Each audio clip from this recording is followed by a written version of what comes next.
하나님께서 사랑하시는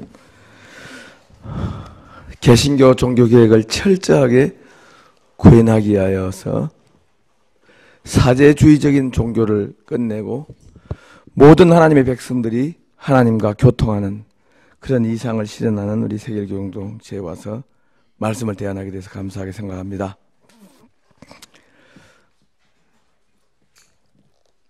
오늘 하나님께서 우리에게 주신 말씀은 누가복음과 다른 공간복음서에서는 성만찬 본문으로 알려진 그 본문이 일어난 상황, 그 상황에서 벌어진 일을 다른 버전으로 설명하는 본문입니다. 누가복음과 마가복음, 마태복음은 수요일날 성수족, 세족, 수요, 목요일날 세족식을 하면서 최후의 만찬을 한 걸로 이렇게 되어 있습니다. 그런데 오늘 본문에는 성만찬적인 그런 생략은 싹 끄지고 한 가지만 도들새김되고 있습니다. 그게 뭐냐면은 발을 씻어주는 장면입니다. 이 발을 씻어주는 장면은 노예적 섬김의 가장 대표적인 표상입니다. 고대 로마 사회에서 발을 씻어주는 것은 당연히 노예가 하는 겁니다. 누가복음 7장 44절에서 예수님께서는 바리새인 시몬의 집에 초청받아서 이렇게 푸대접을 받았습니다. 발 씻을 물도 주지 않고 그냥 하대하는 이 바리새인 집에 가서 예수님께서 식사하시다가 기분이 너무 안 좋으셔서 그 말씀 안 하셨으면 더 좋았을 텐데, 그렇다면 예수님이 푸대접을 받은지 알 수 없는데 7장 44절에서 예수님이 드디어 말합니다. 너는 내가 너희 집에 왔을 때 발 씻을 물도 주지 않았다. 굉장히 모욕을 당하신 겁니다. 모욕을 당하신 채 식사를 오랫동안 하셨습니다. 그래서 아마 예수님께서는 제자들에게 서로 발을 씻겨주며 서로 종로로 다는 것들을 아마도 많이 자주 반복적으로 가르쳤던 것 같습니다. 마가복음 10장 42절로 45절에 보면 이 말씀의 맥락이 좀 더 분명합니다. 인자는 섬김을 받으러 온 것이 아니라 섬기러 왔다. 자, 섬기러 왔다는 말 둘로마이라는 말이죠. 둘로마이, 디아코노스, 섬기는 자가 데려왔고 둘로마이가 데려왔다. 둘로마이, 둘로스가 데려왔다. 이렇게 말했습니다. 그러면서 예수님께서 너희 중에 어뜸이 되고자 하는 자는 반드시 모든 사람을 섬기는 자가 되라 하는데 디아코노스가 되면서 둘로스가 되라 그랬습니다. 그런데 둘로스라는 말은 로마 제국의 모든 삶의 토대를 이루는 무상 노동을 끊임없이 제공하는 노동력 그 자체입니다. 인권이 없었죠. 그래서 노예는 옷을 입지 않았습니다. 노예는 옷을 비무장인 상태를 늘 드러내기 위해서 남자 노예는 옷을 입지 못했습니다. 내가 칼과 어떤 흉기를 갖고 있지 않습니다. 난 절대로 무해하고 안전한 사람입니다. 그걸 드러내기 위해서 옷을 벗었습니다. 노예는. 그래서 로마의 모든 남자가 입고 있는 튜닉과 토가 같은 이런 멋진 옷을 입지 못하고 노예는 옷을 벗고 허리에 수건을 차고 몸을 곧부렸습니다. 근데 그런 충격적인 그 로마 제국의 그 노예의 상, 노예가 이루는 그 문명을 이루는 그 로마 제국을 아는 예수님이 둘로서가 되라고 했다는 것은 너무나 예수님은 로마 제국을 이기는 방법, 로마 제국은 왕이 되려는 자들, 지배자가 되려는 자들, 권력을 남용하려고 하는 자들, 그들의 권력 남용, 압제적인 권력 행사 그 자체의 궁극에 로마 제국이 있고 내가 세우려고 하는 교회의 궁극에 둘로서가 되려고 하는 자원적인 결단이 있다. 이것이야말로 진짜 이스라엘을 로마 제국으로부터 해방하는 길이다. 이렇게 생각한 거죠. 그러니까 로마 제국의 권력을 이스라엘의 일부의 엘리트들에게 권력을 배분하여 권력을 이전하는 것이 진정한 구원이 아니라 로마적 삶의 방식을 완전히 끝장내고 로마 제국이 살아가는 그 방식을 더 이상 채택하지 않고 사는 방법을 터득한 사람이 이스라엘 사람이다. 내가 원하는 해방은 바로 이것이다. 탐욕적인 권력 압제적인 타자 지배, 약탈적인 삶의 방식들 이런 것들을 전부 다 제쳐놓고 종이 되려고 하는 이 삶이야말로 내가 말하는 하나님 나라다. 이것이 이스라엘의 본분이다 라고 말한 거죠. 아마도 그래서 예수님께서는 자주 발을 씻고 음식을 나누신 게 분명합니다. 왜냐하면 예수님이 식사를 자주 했을 때는 그 영어 성경에 보면은 reclining at the table이란 말이 나옵니다. 예수님께서 비스듬히 들어누웠다. 식사할 때 비스듬히 들어누는 게 뭘까? 정확하게는 모릅니다. reclining이라는 이 동사는 분명히 정상적으로 꼿꼿하게 45도, 90도로 세워서 밥 먹는 거 아닙니다. 이건 분명히 몸을 구부려서 다리를 상대방에게 뻗어서 먹는 식사입니다. 그러므로 reclining at the table이라는 말이 몸을 기대어 비스듬히 앉았다는 말은 내 발이 상대방의 가까이 가는 걸 상정한다 봐야 됩니다. 그러므로 발을 씻는 것은 정상적인 팔레스타인 그 지중해 일대의 모든 문명에는 발을 씻고 밥을 먹는 것은 하나의 상괴였습니다. 그냥 간섭이었습니다. 낮 시간 동안 하루 종일 걸었던 발을 씻고 발을 깨끗하게 하고 냄새를 제거하고 내 발을 상대방의 쪽으로 뻗어가면서 식사하는 이런 릴렉스가 일어나는 것. 다시 말해서 그래서 식사를 하는 것은 고대 사회에서 한 통속이 되는 것, 언약 공동체의 일원이 되는 것, 그러니까 친밀해지기로 결단한 것, 그 식사를 하는 행위였죠. 식사하는 행위가 이런 사회적인 장벽을 허물어뜨리는 일종의 그런 뭐랄까요? 굉장히 상징적인 행위였죠. 그래서 누구누구랑 식사를 했다는 말은 굉장히 생각보다는 훨씬 더 친밀하고 모험적인 결단을 하고 가까워지기로 결단한 겁니다. 그래서 예수님이 세리들과 식사를 했다는 말을 바리새인들이 식사 한 번 행위를 가지고 왜 트집을 잡나라고 생각할지 몰라도 죄인들과 예수님이 세리들과 식사를 하는 행위는 바리새인들의 눈에 보기에는 충격적으로 한 계급적인 통속이 되어버려서 이제 한 패거리가 되어버렸다는 뜻으로 들리는 말이죠. 그게 식사하는 행위였죠. 식사하는 행위는 발을 뻗어 상대방에게 나의 발냄새를 드러낼 수 있는 정말 가까워지기로 결단하는 사이가 되는 거죠. 그런데 제자들은 아마도 예수님이 발 씻고 식사하는 이런 일종의 바리새인적인 풍습을 의도적으로 모멸감을 주고 그걸 깎아내리기 위해서 발을 씻지 않고 손을 씻지 않고 식사하는 그런 시범적인 일종의 신학적인 저항으로서 발을 씻지 않고 손을 씻지 않고 식사했을 수는 있습니다.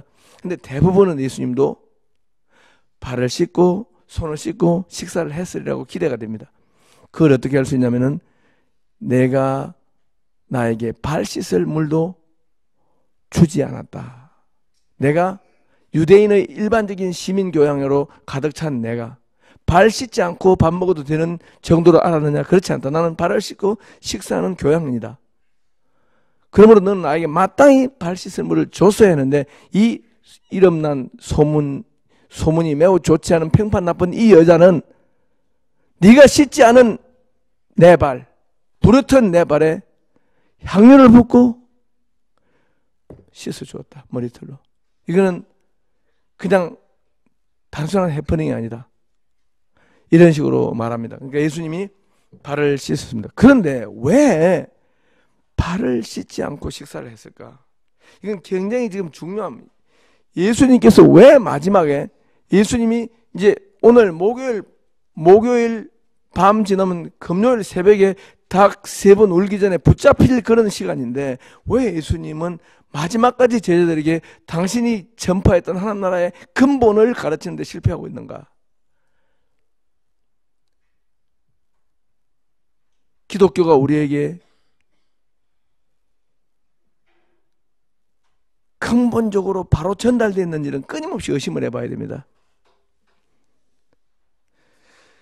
기독교가 예수님 자신이 제자들에게 3년간 가르쳤건만 아직도 제자들은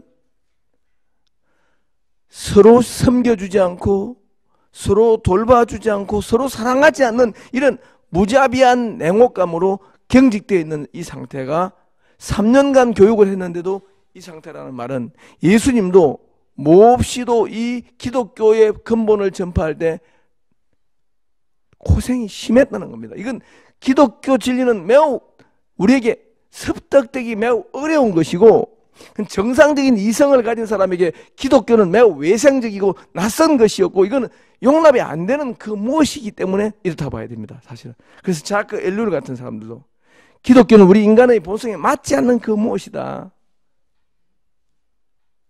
근데 기독교를 받아들이는 것이 이렇게 힘들다면은 많은 사람이 기독교인이 되었다고 주장하는 것 자체도 매우 의심스러운 현상이라 봐야 됩니다. 기독교는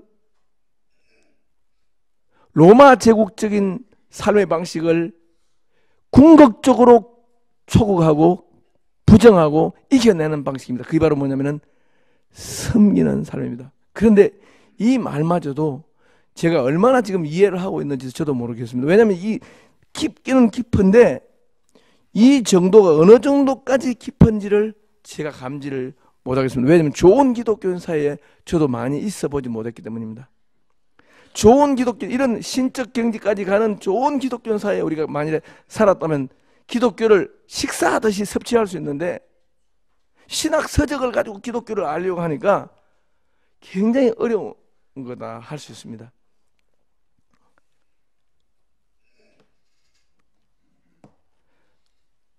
부자라는 말은 우리가 리치라는 이 부자라는 말은 라틴어 렉스에서 나왔죠. 렉스. 라틴어 렉스는 우리 예수님께서 십자가에 못이 박혔을 때 왔던 그 단어 R입니다. 인라이라고 되어 있죠. 예수님이 십자가의 패가 라틴말로 인라입니다. INRI입니다. 예수스 나자레니우스 렉서스 유다이오스입니다. 예수스 나자리언스 렉스 유다이오스 INRI입니다. 우리 저기 반포에 있는 성구대에 가면은 예수님 제패가 INRI로 되어 있습니다. 이때 렉서스 할 때 그 렉 아닙니다. 그는 렉스입니다. 렉스. 어르릉 할 때 그 R입니다. 렉스가 릭스가 됩니다. 릭스. 이게 초스 때 릭스가 됩니다. 릭스가 됐는데 릭스는 리치. 오늘날 리치가 되어버렸습니다. 그러니까 부자는 뭡니까? 지배하려고 하는 사람입니다. 왕 대접을 원하는 모든 사람이 부자니까 국가적으로 모든 사람이 왕처럼 살려고 마음먹고 중산층이 되려고 부자가 되려고 하면 엄청난 무상 노동력을 제공하는 노예가 그만큼 필요합니다. 노예를 요청하는 사람이 바로 부자입니다. 노예적인 무상 공여 노동력을 한없이 징발하겠다고 하는 것이 왕입니다. 이게 왕입니다. 왕. 그러니까 이게 부자입니다. 근데 정확하게 지금 부자하고 옛날 왕들이 똑같은 대접을 원하기 때문에 무상 공여의 노동력은 끊임없이 노예 노동력은 필요합니다. 아내에 대해서 남편이 왕이면 아내는 거의 하녀와 노예랑 똑같습니다. 집에 가보면 금방 알 수 있습니다. 아버지가 만일에 루이 14세급 그런 절대 군주면은 아이들은 저기 프랑스 농민처럼 이렇게 기아선상에서 어설립니다. 프랑스 대혁명 직전에 폭동 직전에 그 어떤 그런 분위기가 집에 가보면 금방 압니다. 아버지가 절대 왕정의 그 건세를 구가하면은 모든 가정의 신민들이 이렇게 신음을 하는 거죠. 담임 목사님이 루이 14세급으로 짐은 곧 국가이다. 교회 3대 중심은 담임 목사 중에 하나다. 뭐 이렇게 해버리면은 힘든 거죠. 그런데 이 왕 대접을 받으려고 하는 이런 로마 제국적 삶의 방식이 바로 그것이 바로 뭐냐? 사탄이 우리 인간을 비인간화시키는 가장 근원적인 권력에 대한 향수죠. 그러니까 네가 천하만국의 영광을 내게 천하만국의 영광을 줄 테니까 너게 내게 절하라. 그러니까 천하만국의 영광은 악마에게 절하는 사람에게 주는 일종의 정신 파괴 반대급부죠. 악마에게 절을 하면요 천하만국의 영광을 얻는데 내 인간성을 파괴한 후에 얻는 권력입니다. 그러니까 인간성을 와해시킨 후에 얻는 권력, 그게 천하만국의 권력입니다. 예수님은 천하만국의 권력을 단순히 거부하면서 인자는 천하만국의 권세와 영광을 누리러 오지 않고 십자가를 지고 십자가를 지는 이 종의 도를 실천하는 이 삶이야말로 인자의 영광이라고 생각하는 그런 방식으로 왔다. 나는 진짜 로마 제국을 기초부터 무너뜨리러 왔다. 모든 나라, 모든 족속 안에 있는 로마 제국을 나는 무너뜨리러 왔다. 역사 안에서는 항상 로마 제국은 갈릴리인을 십자가에 못 박혔지만 하나님 나라 안에서는 갈릴리인이 로마 제국의 그 뿌리 깊은 제왕적 지배 권력을 뿌리 깊게 극복하고 해체하고 부숴버린다. 역사는 갈릴리인과 로마인의 대결입니다. 십자가를 져서 모든 약탈적 권력 의지를 스스로 분해하여 둘러서가 데려가는 이 예수의 길과 남을 지배하고 약탈하고 포식자처럼 살려고 하는 이런 로마 제국적인 그런 타자 착지적인 삶을 살아가는 사람의 대결입니다. 정확하게 미국과 중국 대결 아닙니다. 모든 대결은 갈릴리 사람과 로마 사람의 대결입니다. 그런데 역사 안에서는 항상 로마 사람이 갈릴리 사람을 십자가에 못 박습니다. 그러나 하나님의 나라 안에서는 갈릴리 사람이 십자가에 못이 박힌 채 로마 제국까지도 그 심장부터 해체하고 이겨내는 것이 하나님 나라 운동입니다. 여러분도 지배하려고 하는 교황 같은 군주 같은 그런 목사의 진절머리가 나서리고 왔죠. 여러분 모두의 특징은 그거 아닙니까? 저도 제가 저한테 진절머리가 납니다. 제가 만약에 목사로서 성도를 지배하고 탄압하고 성도의 양심에 재갈을 물리는 그런 사람이라면 저도 저에 대해서 엄청 낯설 것 같습니다. 그런데 여러분이 그런 지배하고 압제하는 이런 그런 로마 제국의 황제를 닮은 목사를 피해왔다 해서 그 자체가 해방은 아니죠. 저는 여러분이 광야에 있다고 봅니다. 여기에 로마 제국적 삶의 방식을 완전히 벗어버리고 갈릴리적 삶의 방식, 다시 말해서 섬기는 것이 고도의 자발성으로 무장된 사람이 다수가 나타날 때 이것은 가나안 복지가 됩니다. 그런데 지식인들은 정신을 가지고 섬기려고 하고 몸을 가지고 섬기려고 하지 않기 때문에 말로 섬기려고 하고 남에게 영향을 끼쳐서 섬기려고 하기 때문에 몸 자체의 신성성에 대한 일종의 성육식전 사고가 안 되기 때문에 지식인이 많이 모이면 묘한 싸늘한 냉기가 있고 어딘지 모르는 또래 집단의 질투심이 있고 차마 내 마음의 칸막이를 헐지 못하게 만드는 묘한 삭막함이 있습니다. 지식인이 많이 모이면 절대로 안 됩니다. 지식인의 존재는 언제 빛나냐면 노동자 계층에 있을 때, 지식인 한 명 있을 때 그때 그 사람 빛납니다. 근데 지식인끼리 모여놓으면 성령이 역사하기 매우 힘듭니다.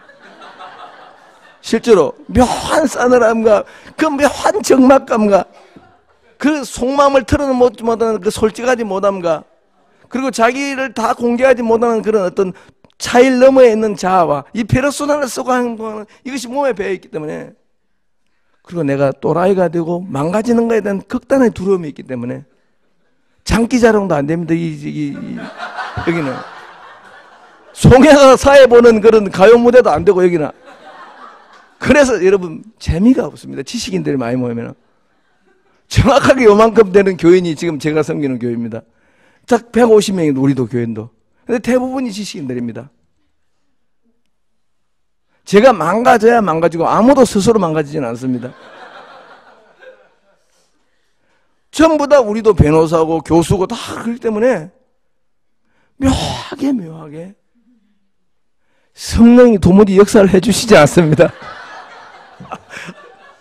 전 딱 여러분을 보내자마자 그럼 우리 교회에 왔다는 느낌이 듭니다.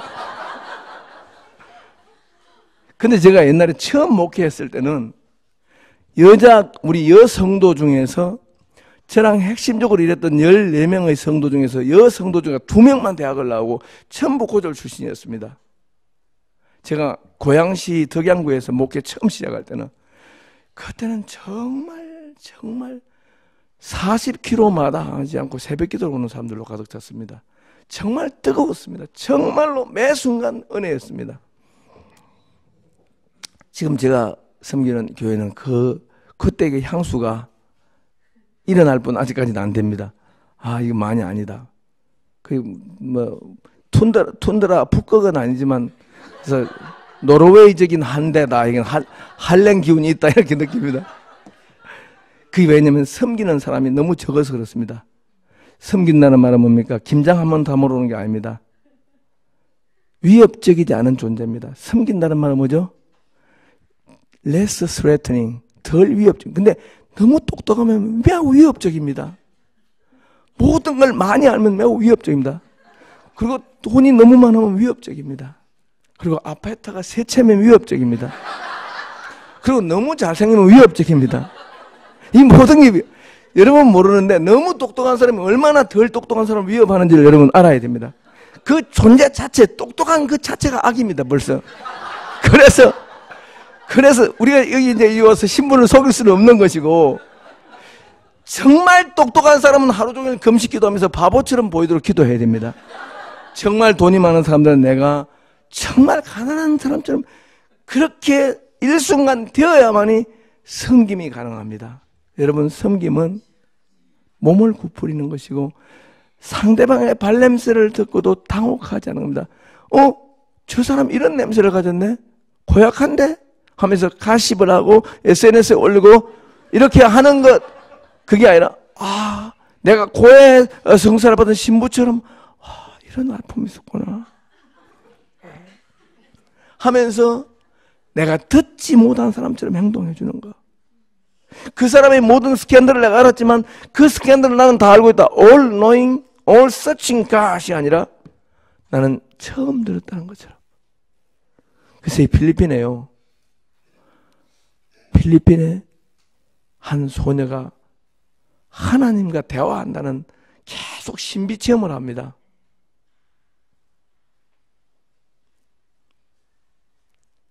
그래서 주교가 불렀어요. 이 신비 체험의 진정성을 테스트하기 위해서 계속 어려운 치료를 합니다. 그런데 너 진짜 예수님과 대화했나? 네, 합니다. 긴 대화는 아닙니다. 짧은 대화를 하시는데 너무 제 영혼이 편안해집니다. 그러면 내가 지난번 무슨 내보다 더 높은 신부님께 무슨 고해 성사했는지 그거 한번 물어보고 오느라. 예, 그 9살 소녀는 네, 물어보고 올게요. 주님을 저는 만났으니까 주님께 물었습니다. 저를 치료하시는 그 높으신 주기객님께서 마지막으로 고해 성사한 죄가 무엇인지 알아오라고 부탁을 했습니다. 예수님이 대답을 합니다. 다 잊어버렸다. 나는 너희들이 죄 지은 것, 그렇지 않으면 내가 하나님 역할을 못한다. 뭐 이런 식입니다. 그래서 치료받을 때 예수님께서 잊어버렸다고 하십니다. 여러분, 실제로 우리가 잊어버려 주는 거거든요. 그 냄새를 잊어버려 주고 그 모든 약점을 망각해 주고 모르는 것처럼 행동해 주는 신선함을 가지고 만나는 것을 섬김이라 그렇게 말합니다. 상대방의 자아가 풍기는 냄새를 악취난다고 제스처 쓰면서 디스턴싱, 거리를 두면서 리펄슨, 배척하는 게 아니라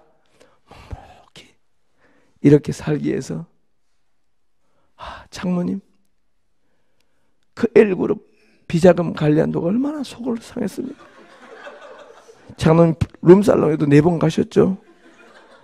그렇지만 장로님의 그 슬픔을 이해합니다. 저는 장로님을 바램치범으로 몰지 않겠고 비자금 관리했다고 저는 장로님을 부적절한 사람을 하지 않겠습니다. 장로님의 모든 죄를 저는 고해 신부처럼 안고 가겠습니다. 하면서 씻어주는 사랑은 허다한 죄를 덮는다. 이런 식으로 서로 섬겨줘야만 진짜 세길교회가 되는 거거든요. 제도적 성직자에 대한 비난만으로 하나 되기는 힘들거든요. 그래서 저도 제 주변에 전부 그런 사람밖에 없어요. 모든 사람이 다 목사를 싫어해요. 그래서 저도 목사란 말을 하지 않습니다. 교수라 그럽니다. 그래 존경하지. 저는 우리 숭실대 채플에서 매일 모매를 당합니다. 우리 숭실대 채플은 1년에 12번, 한 주에 12번입니다. 9,900명이 강제로 채플을 듣습니다. 강제로 채플을 듣기 때문에 이 아이들은 바로 적개심 그 자체입니다. 근데 그 아이들이 목사란 말을 듣는 순간 기분 엄청 잡친 표정으로 앉아 있습니다. 목사가 아니기만 하면 안심을 합니다. 목사가 아닌 사람의 입에서는 그래도 들을 말이 나온다. 저는 목사입니다. 교목실장이기 때문에 얼마나 아이들이 저를 깔보는지 모릅니다. 어쩌다 목사가 돼가지고 말이야. 이런 표정들. 저는 그런 모멸을 당하기 때문에 내가 내 아들에게는 절대로 목사의 길을 권하지 말아야 되겠다. 내 손자에게도 나의 오촌 조카에게도 나는 하지 않으리라. 그 생각을 저는 합니다. 여러분, 세길교회 안에 내가 주와 스승이 되어 몸 굽으려 여러분의 둘로마이가 되었습니다. 둘로서가 되었습니다. 여러분, 기독교는 내가 여러분에게 보여준 그대로 본받는 사람들의 동아리입니다. 이것이 기독교입니다. 다른 어떤 것도 기독교가 아닙니다. 기독교는 약탈자적, 포식자적, 그런 로마 제국적인 압제의 삶으로 타인의 행복을 가로채서 그걸로 나를 부요케 하려고 하는 사람들의 삶이 아닙니다. 기독교는 친히 부요하신 자로서 자기를 가난케 함으로 종이 되신 그분을 본받는 것이 기독교의 본질입니다. 여러분, 이런 기독교가 여러분에게 있기를 간절히 바랍니다. 저는 실제로 세길교회 같은 교회가 많아지기를 바랍니다. 진짜 제도권 유급 성직자가 없더라도 어떻게 성령과 더불어 성장하는 교회가 많아져야만이 저는 제도권 교회가 정신을 차린다고 저는 봅니다. 실제로. 우리 교회도 평신도 중심 교회입니다. 종교개혁자는 항상 평신도가 설교합니다. 평신도가 항상 우리도 설교합니다. 저도 목사지만 제가 형제로 대우하지 제가 권력을 가지고 아무것도 못합니다. 저도 옛날에 목회할 때 항상 제 설교평가를 1년에 2번 받았습니다. 익명으로 무기명으로 받았기 때문에 그 설교평가는 맹렬하고도 신랄했습니다. 근데 설교평가에 보면 점수가 형편없습니다. 그 모양은 굉장히 100% 지지할 것 같은데 24%는 교회가 가까워서 나온다. 글이 나옵니다. 근데 그때 느끼기는 전부 다 100%가 내 설교를 좋아할 것 같은데 그게 아닙니다. 내 설교 싫은 걸 다 말합니다. 강남 너무 미워하지 마세요. 이런 분. 그래서 우리 모두가 몸 굽으려 우리 형제자매들, 내가 자주 보는 형제자매들, 내가 마주 얼굴을 맞대는 사람들의 냄새나는 자아를 씻어주고 끌어안아주는 것이 기독교다. 이곳에 하나님이 계신다. 이런 사람이 내 이름으로 모인 곳에 두세 사람만 모여도 나는 그들과 함께 있다. 이 충만한 교회죠. 두세 사람 교회가. 여러분, 두세 사람으로 가득 찬 충만한 교회. 서로 발을 씻어주는, 서로 둘로서가 되어주는, 서로 디아코노스가 되어주는, 서로 집사가 되어주고 서로 발을 씻어주는 둘로서가 되어주는 교회. 세길교회 되기를 바라고, 진짜 여러분들이 우리 한국교회에 큰 깨우침을 주고 마침내 우리가 여러분을 더욱 예리하게 주목하여 배움 받는 교회가 되기를 간절히 바랍니다. 아버지 하나님, 우리 주님은 로마 제국을 이길 근원적 방법을 아시고 아버지 그 생의 마지막 순간을 다시 한번 당신의 가르침을 요약했습니다. 하나님 나라는 형제자매의 발을 씻기게 하여 기꺼이 몸을 굽으리는 둘로서의 길인 것을 깨닫습니다. 주님, 세길교회가 둘로서들로 가득 찬 해방된 교회가 되게 도와주십시고 성령이 역사하는 교회가 되기를 간절히 기도합니다. 예수님 이름으로 기도합니다. 아멘.